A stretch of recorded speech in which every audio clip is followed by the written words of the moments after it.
All right, we're back for our latest episode of Boardroom RevOps, where we're bringing you valuable tips from RevOps experts so you can make it to the C-suite. I'm James, co-founder of Accounting, the RevOps BI platform. I'm joined by Kumail today. Great to have you on, Kumail. Great to be here. Thanks for having me, James.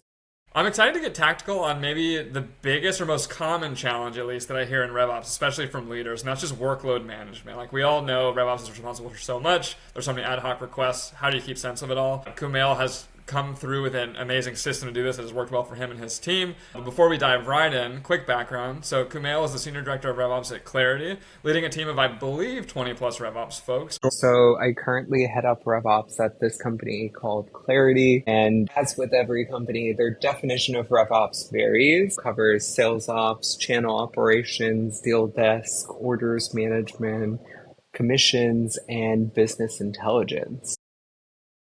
Pretty big scope. Got to figure out a way to keep track of it all somehow. Yeah. What made you realize maybe your existing approach or non existent approach to workload and project management wasn't working? There are a couple of things, right? The whole purpose of project management is not just workload management. It's also doing that RevOps PR, championing your team and managing up. And I used to do a lot of that in project work and highlighting work streams and projects. But it always lived in PowerPoints. It always lived in a quarterly deck, a readout that I did for leadership or what have you. And 2 days later, it looked dramatically different. So the shifting priorities and the ability to do that ongoing prioritization, that ongoing PR, right, for RevOps and say, hey, the cost of doing this is not doing something else, and really have that point hit home. That is what served as the genesis of my current project tracking and workload management approach. Can you share why that PR piece is so important for RevOps folks as they grow in their career? So I think there's a different glass ceiling for RevOps, right? When you think about it, large organizations are the only orgs where you have a VP of RevOps. And even that VP of RevOps is reporting to a CRO or a CFO. Your CRO is a sales guy who's kind of come up the ranks in sales and is predominantly a sales person. They're not an ops person. How do you get them to care about ops and the things that need to matter, right? Same thing if you report to the CFO. And by the way, even at Claroty, I've gone between CFO, CRO, back to CFO, back to CRO a couple of times.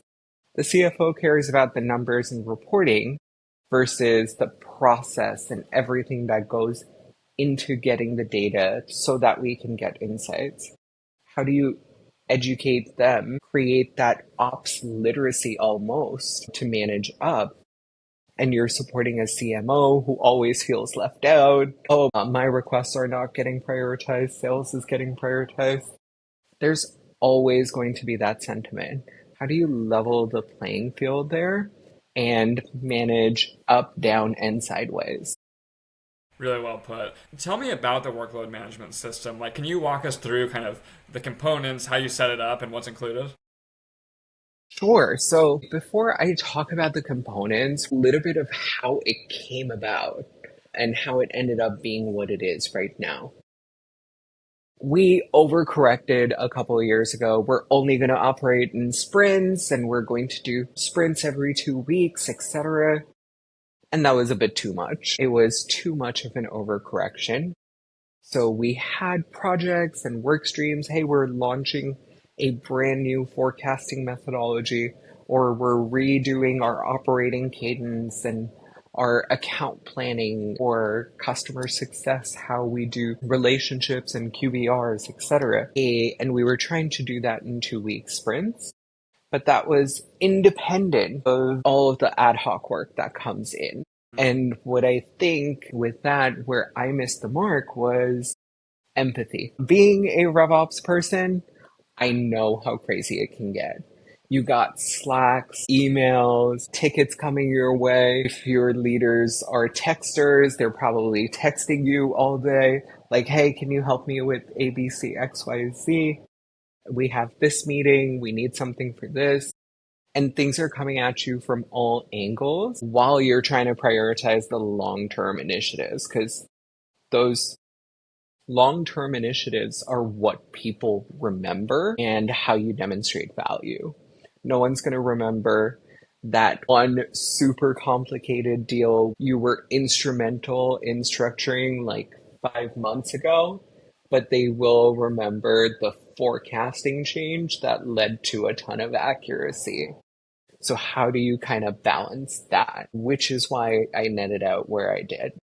It's so good. This is the kind of stuff, whether it's fair or not, is what allows you to move up the chain in RevOps. Like, it's so easy to get stuck in that middle level and get overloaded with stuff. And I think it's probably my favorite quote of the full episode already is that no one remembers that small thing that was very complex that you did. It's all about the big picture, but you got to make space for it.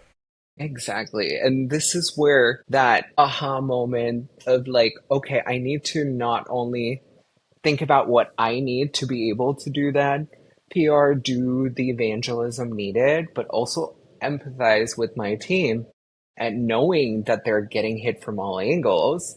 How do I give them a single pane of glass that they can just pull up and see what do they need to work on from all of the ad hoc things to all of the tasks associated to projects, which is where I came up with a two-part system. One, project board, which became my roadmap, where you have the longer enhancements and process changes outlined. This is what I use for managing the communications externally. So all of the different projects. We introduced Clary last year, which was a whole work stream, a lot of cross-functional dependencies as well, a lot of change management, working with enablement, but carving that scope out. Here's the scope of the project, here are the dependencies, here's what the definition of done is, which I think a lot of people miss because there's always going to be ongoing, but when is this project done?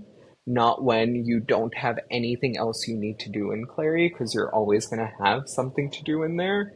User management, turnover, hierarchies, it's going to be a part of the ongoing fabric. But getting a definition of done is so, so important. If I could interject, how do you get that definition of done? Literally having a point of view is all it takes. Putting something on there that you share externally, it will get changed 4 times over by the end, but is super helpful in just aligning that this is now officially complete and now it's a part of BAU. It's no longer a part of this project. Creating that fine line of, hey, this is now complete and done, we can move on, is so, so important. And so you have the first section of your workload management system is the project-based stuff. Think of it as the roadmap. Anytime something comes up, it gets put in kind of like the queue to be prioritized over the next few quarters. Is that fair? Exactly. So I have a business requirements doc form where if there is a larger work stream, I'll go in and fill that out on behalf of an exec or a leader or have the team fill it out themselves. Okay, what are you trying to accomplish? What is the outcome you're looking for? Who needs to be involved in it? What systems, what other teams need to be involved in this work stream? Why? Because it also creates a little bit of consistency in doing that discovery Mm-hmm. of what are you trying to accomplish. Great example, someone may want to, hey, we need to use Google Forms to do ABC XYZ for customer onboarding. Guess what? We can do that another way within our current ecosystem. That's going to be a lot more streamlined and it's going to look a lot nicer too. So leading the horse to water, like, hey, we can get you the outcome with something else and it's going to be better. And that discovery is super helpful in just getting there. Consistency, right? And then you can start tasking stuff out. How do we get there? Because you're already working with the end in mind. Who needs to do what? We need systems to do this. We need to actually document stuff and change management, right? With any of the changes You can come up with the best process, best system ever, but if you're not effectively communicating that, no one's going to adopt it and no one's going to use it. And how do we communicate that? What is going to be the education for the internal team, right? So thinking about not only, okay, done, we set everything up, let's move on, but the full cycle of that. How do we get the team to use it? What are we reporting on? We just rolled out a new sales methodology and adopted a challenger, just enablement on the challenger framework, etc. We've actually got dashboards built out on the tail end of that. Who's using how many buyer verifiers? How are they phrasing their demos and their pitches, right? Are they using the challenger framework? And this gives you the opportunity to kind of pepper in some of the RevOps side of the house of, okay, we're not just going to add the Salesforce widget. This is also where RevOps can add value to that challenger launch. This is so good. There's so much to unpack, but I'm hearing, among other things, good discovery up front. So what are we actually solving for? And then that's where you guys can chime in and actually help craft what is the actual ideal solution. And hearing, adding in value from a RevOps perspective generally by expanding the scope where necessary to make sure things actually stick. What I might have missed is how do you prioritize? So you have all of these big projects coming in. You mentioned it's your roadmap. You mentioned that the business outcome is tied to it, which I'm sure really helps. But I bet there's a long backlog. So what's your process to actually get those slotted A, B, C, D, or Q1, Q2? Impact and revenue. Those are the two North Stars. Impact, I'm talking about how many people internally will this impact. Is this going to save a couple of hours for 2 to 3 people? Or is this going to save 20 minutes for the entire sales team by putting this efficiency in? Or what is the revenue impact? Hey, if we get better and more far in advance churn indicators, we'll be able to do something about it and mitigate churn. So revenue saving or revenue earning or efficiency. So those are the two kind of North Stars that we use to prioritize stuff. I was just going to ask how you manage the stakeholders then. So I know you've reported to a few different C levels over the time at Claroty. I also imagine like that prioritization framework, revenue and impact makes a ton of sense. But I feel like, that head of marketing will be like, yeah, but I need my stuff done. Is it a conversation, negotiation? It is a little bit of both. Constant communication of, hey, here's how I'm prioritizing stuff. Does this make sense or would you do it differently? And not individually to the CMO, the CCO, or the CRO, CFO. It's sending it out to them in one thread so that there's visibility. You create that culture of transparency of here's how we're supporting all of the different teams. Here's how I think we should prioritize them based on impact and revenue. What do you think? Asking for that feedback and not waiting till you get to the point of like, oh, my request is not getting prioritized, right? Yeah. Getting ahead of it. So having a cadence of communicating. I do that beginning of every quarter. I think it's important, like, hey, here are the big stones. This is what we can accomplish and in what order.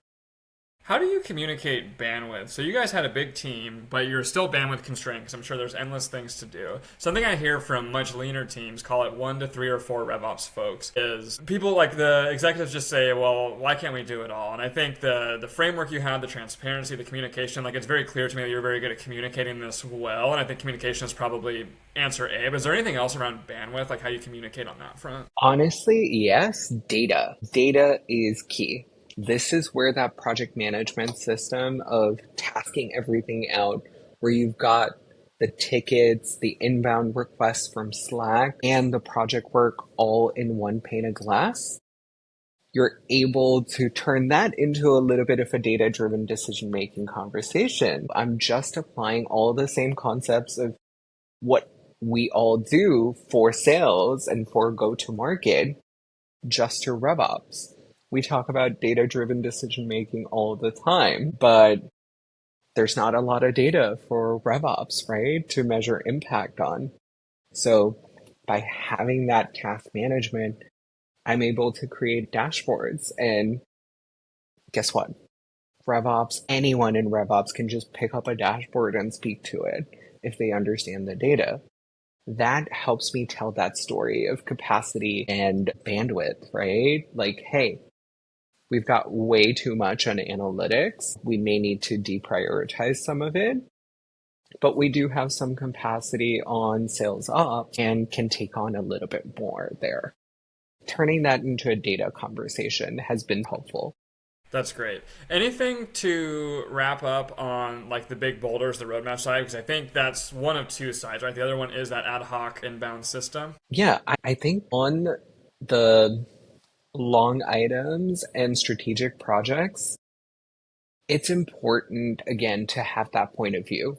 I'm not waiting for other people to submit the business requirements and come to me. My team is close to the field. They know what the issues are, what the problems are, whether it's, hey, ABC takes too long, or I don't have visibility. How do we address competitive or what have you? You're hearing that feedback, consistently listening to the field and kind of defining, okay, we need to come up with a better way to do X. And having that point of view and not just being reactive, even on the big stones and big projects, really helps change some of the dynamic because you're coming up in those prioritization conversations with a point of view, a recommendation. And that's That super important. is such a profound point because I hear so often, it's maybe the biggest complaint I get from RevOps folks is I'm too reactive, I want to get proactive. But if I read between the lines, even just based on my own experience, it's really hard to be proactive when you feel like you're drowning. It's almost scary. It's like, why would I bring up this new project? But you're never going to get control if you don't. So you have to start being proactive even if you're busy and find a system to do it. Yeah, and guess what? I just spend 2 hours in a coffee shop on a Sunday every once in a while just so that I have a change of scenery. And I'm just sitting there with my laptop with Monday.com pulled up. I'm just looking at what's out there and what's missing. It's all about putting pen to paper and writing it down. Is it going to get prioritized for this quarter? Maybe, maybe not. Worst case, it's sitting in the backlog and you can always prioritize it later. But having that written out of like, hey, here's what I think we should be doing. And That's being great. able to just pull that up is so important. So I'll lead with a Yeah. question, but you can even take a step back and just explain your process first if you'd like. My question is, all that sounds amazing. I'm sold on it. There's still all of that ad hoc reactive work coming inbound, right? So how do you manage the two? Task management. So important. It is something everyone, including myself, hates, right? But you have to make the space for it. We expect sales reps to go into Salesforce, put in a next steps on opportunity, manage their close dates, manage their deals, have them filled out, etc. We have to lead by example and do the same thing when it comes to our internal tasks, which is where my rule of thumb is if it's going to take you less than 15 minutes, don't worry about putting it in the task management system. Why? It's going to take you the same amount of time to put it in as it will to get it done. But if it is going to take more than 15 minutes, just whether it's a Slack request or an email, just put it in Monday. Just forward it to Monday.com or use the Slack app. And every project management tool has these quick actions available. Getting that in there, even if you don't go in and immediately mark it as done, and you do that once a week or once every other week or what have you, it just gives you a list of everything you have accomplished. The other piece is with so many different priorities, so many different projects, and so many different things going on at any given point of time, when we're doing performance reviews at the end of the year or mid-year, whatever, I don't know what I did a month ago for work. Yeah. And this is just a quick link that I pull up and see all of the different tasks that have been done by myself or someone on my team. And even if it's not perfect and clean and done and completed, it's that opportunity to go in and update things. Oh yeah, I did do all of this stuff. I just never remembered because that was 6 months ago. Totally. Yeah. And do you make space for, so we have the big roadmap items. Do you say something as straightforward as, okay, team, you're going to spend 65% of your time on things on the roadmap. We're going to carve out 35% of your time for things that come inbound that are random. Or how do you balance those two? So I don't, because I've tried that and it never works out the way you intended to. Instead, I do accountability cadences. Data hygiene, great example, something that everyone cares about. Making space for it where the team gets together once a month on Fridays and we just run through the list of items and what's happening from a data perspective and what actions need to be done. That way, everyone knows that meeting's coming. It's the last week of the month, so everyone knows that Friday meeting is going to happen. So they'll get it done or most of it done right before the meeting. And that creates this cycle of accountability. Same thing with managing tasks. We look at it once a month on Fridays, the second week of every month, and everyone knows we're doing that. Yeah, it's so good. I'm put on my business school hat to get theoretical. Is I've been taught about diagnosis systems before, and I feel like you mentioned RevOps doesn't have the data, and that has been sitting in my head since you said it. And this is also giving you a forum, including those meetings, to say, okay, what is actually bogging me down? If I can't get to my top priority for this quarter, which is maybe implementing Clary, because of XYZ, maybe we're now diagnosing a lot of other issues in the business. Something's not working. And so let's put that on the roadmap, solve the root cause, and get that reactive inbound work decreased. I'm kind of speculating here, but do you feel like that is helpful for that purpose as well?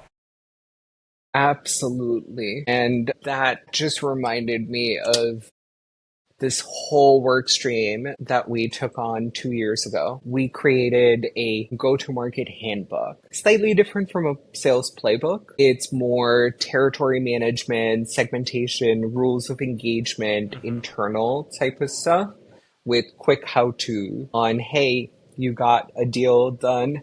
How do you actually close that out to make sure all of the handoffs are properly orchestrated?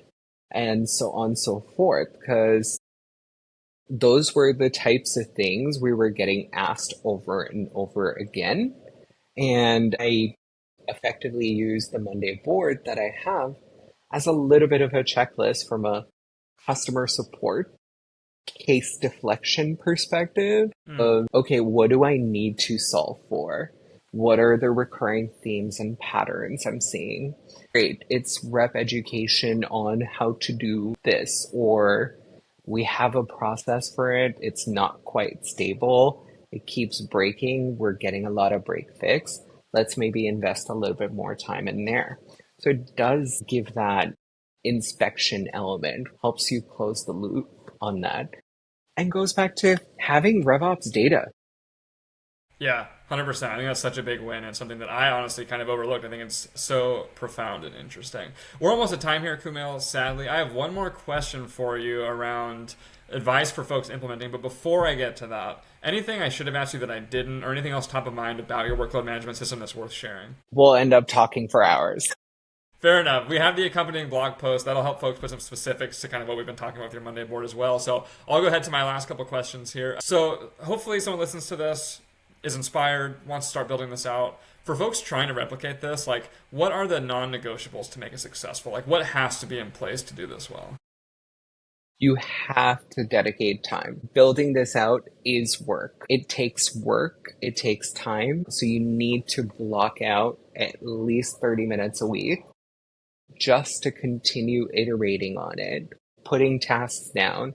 You may have a notebook or a list in Slack, wherever you're documenting all of that, aggregating that and putting it in one spot is work. Maintaining it is work, and you have to dedicate time to it. Yeah, I think so many of the project management systems fail because they quickly go out of date. Yeah. How about from a stakeholder perspective? If I'm sitting in the RevOps seat, maybe I have a small team feeling inspired here, want to put this into play. You got to go tell sales reps start using a new process. You got to go tell your bosses in the C-suite this is how things are going to work. How would you position this to those folks? So There's a beautiful story to tell there on creating a culture of transparency and not having RevOps be black boxy. Internally, we know, hey, we don't want to be reactive. We want to be more proactive and strategic. But the messaging around that is we want to make sure there's a culture of transparency where you know exactly what the team's doing to support you. Because at the end of the day, they are your customers. That's such good positioning too, because it makes it all about a benefit for everyone else. And there's gonna be all these benefits for Exactly. RevOps too, but that's not how you pitch it necessarily. Exactly. What's in it for them? Yeah, clearly you've spent some time around some sellers. Kumail, this is amazing. The final question is a rapid fire one. 3 words. What makes a really good RevOps leader? First things that come to mind. Empathy, communication, and humor. Okay. I thought I was for sure going to get data driven in there, but I think that's implied based on your response. That implied. Yeah. Awesome, Kumail. This was great. I'm excited to get this out. Like I said, we'll include the awesome blog post you did with us and wish you the best. This was great. Thanks, James. Thanks for having me here today. Of course.